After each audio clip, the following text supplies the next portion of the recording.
Berusaha untuk membahas pergerakan militer Zionis Israel yang makin gencar merangsek masuk dan menguasai sejumlah tempat di bagian selatan Lebanon, sudah bergabung bersama kami mantan personel pasukan sementara PBB di Lebanon, UNIFIL, yang bertugas pada tahun 2010 hingga 2011, Sersan Mayor Purnawirawan Muhtar Effendi. Selamat sore, Pak Muhtar. Selamat sore, Mbak Ipa. Pak Muhtar, invasi Zionis Israel ke Lebanon makin meluas, aneksasi makin masif dengan mencaplok salah satu wilayah strategis Beaufort. Apakah ini menunjukkan semakin brutalnya upaya penguasaan wilayah Lebanon oleh Israel? Kalau kita berbicara tentang kebrutalan Zionis Israel, memang dari dulu Zionis Israel ini memang terkenal dengan brutalnya. Waktu kami pun tahun 2010-2011 bertugas di Lebanon, masuk dalam pasukan UNIFIL PBB, itu Israel tidak pernah mematuhi apa yang disampaikan oleh PBB melalui resolusi PBB 1701 yang disahkan pada tanggal 12 Juli 2006. Mereka tetap melakukan aktivitas-aktivitas dengan menerbangkan drone-drone Israelnya untuk mengintai wilayah Lebanon. Sehingga mapping dan plotting terhadap pasukan PBB pun memang sudah mereka kuasai begitu ya. Jadi tidak heran dan tidak aneh kalau kemarin apa yang terjadi atau peristiwa apa yang terjadi dengan pasukan kita yang ada di Lebanon itu memang terjadi. Karena memang Zionis Israel ini memang dari dulu brutal. Karena begini, kalau memang Zionis Israel ini tidak brutal, katakanlah begitu, ini perang tidak akan berkepanjangan, Mbak. Apalagi pada tanggal 17 April 2026 ini kan ada kesepakatan gencatan senjata ya. Tetapi pada kenyataannya sampai saat ini malah justru Zionis Israel makin memperluas ekspansinya ke wilayah Lebanon. Mungkin Mbak Pak. Selama ini dalil Israel memerangi poros perlawanan Hezbollah. Artinya dengan masifnya aneksasi Israel otomatis dalil Israel itu gugur, Pak Muhtar?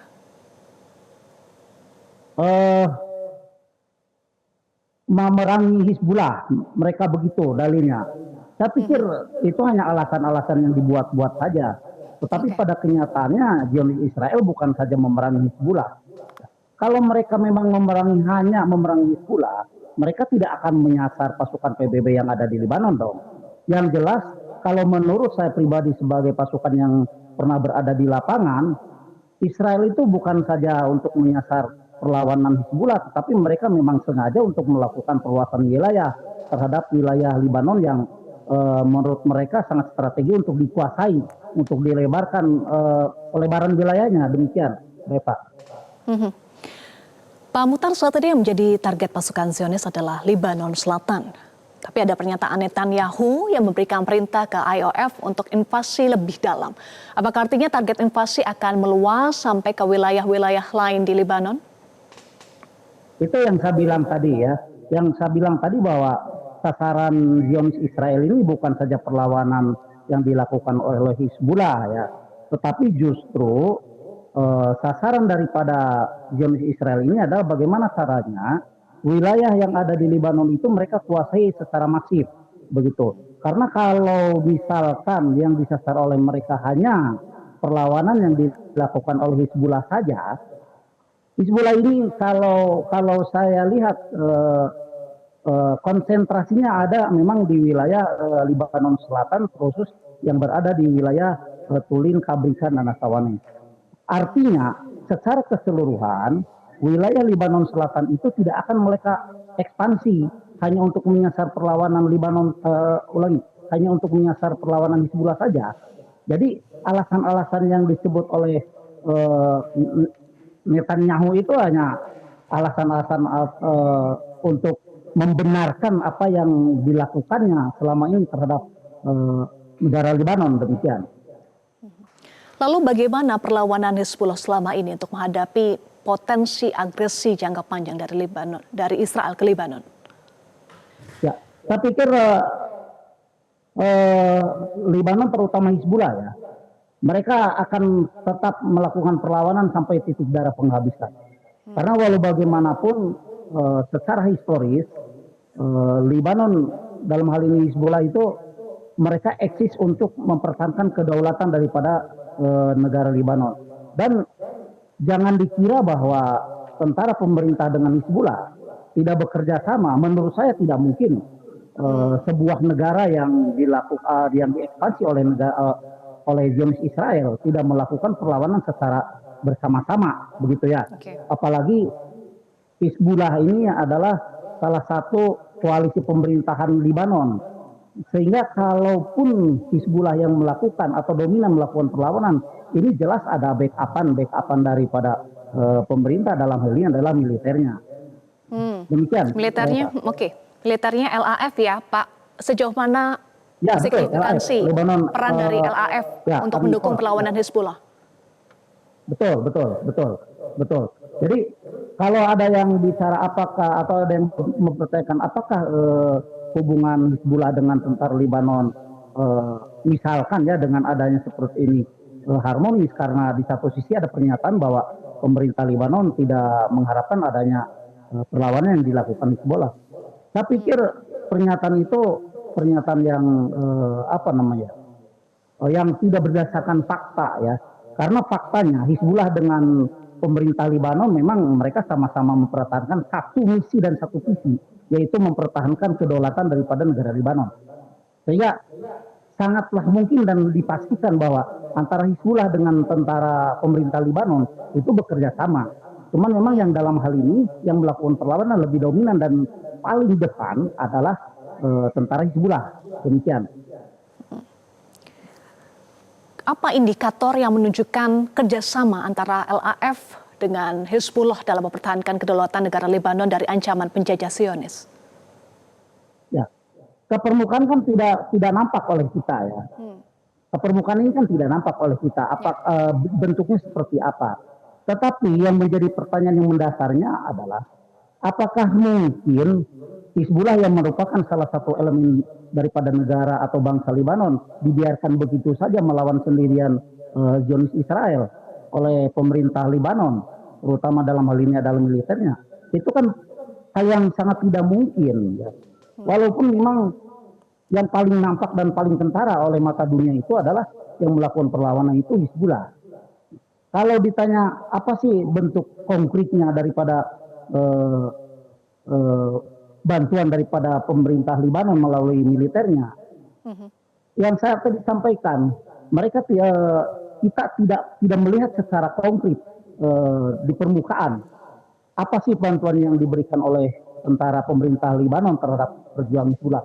Tetapi dengan adanya eksistensi perlawanan Hizbullah sampai saat ini yang dilakukan untuk melawan Zionis Israel itu adalah merupakan bentuk bahwa tentara pemerintah Lebanon itu tidak menghalangi terhadap perjuangan daripada Hizbullah. Karena yang tadi saya bilang, satu visi satu misi antara pemerintah Lebanon dengan Hizbullah yaitu mempertahankan kedaulatan negara. Kan tidak mungkin dong salah satu elemen daripada negara Lebanon yaitu Hizbullah melakukan perlawanan untuk mempertahankan kedaulatan negara, sementara di sisi lain tentara pemerintah sendiri malah justru tidak membantu, bahkan tidak melakukan perlawanan. Kan sangat tidak mungkin. Ya kan? Itu aja pemikiran saya, pendapat saya demikian, Baik. Baik, satu visi pemerintah dengan Hizbullah ya. Blue Line yang menjadi batas Lebanon dan wilayah pendudukan Israel, Pak Muhtar, bagaimana kondisinya saat ini? Karena selama ini juga dijaga ya oleh pasukan perdamaian PBB UNIFIL. Betul. Sampai saat ini kebetulan memang kan kalau tidak salah tanggal 22 Mei kemarin pemerintah kita juga mengirimkan pasukan yang entah ini yang terakhir atau masih tetap berkelanjutan ya untuk masuk dalam kontingen UNIFIL PBB. Artinya tetap pemerintah kita mengirimkan pasukan ke wilayah Lebanon yang memang pada saat ini berada di wilayah Lebanon Selatan.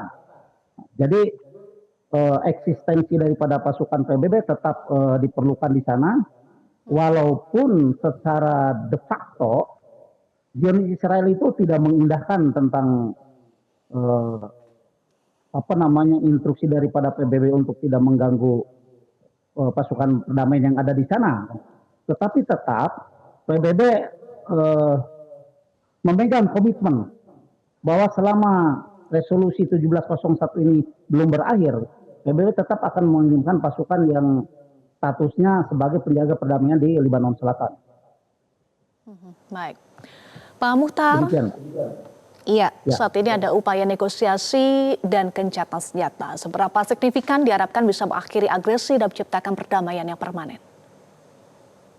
Saya pikir sangat sulit ya kita memprediksi tentang eh, komitmen yang akan, terutama yang komitmen yang akan dilakukan oleh Zionis Israel. Karena beberapa kali terjadi kesepakatan, kemudian beberapa kali juga terjadi gencatan senjata, bahkan yang lebih signifikan lagi kan PBB mengeluarkan resolusinya yang mestinya resolusi tersebut harus dipatuhi dan ditaati oleh kedua belah pihak yang bertikai.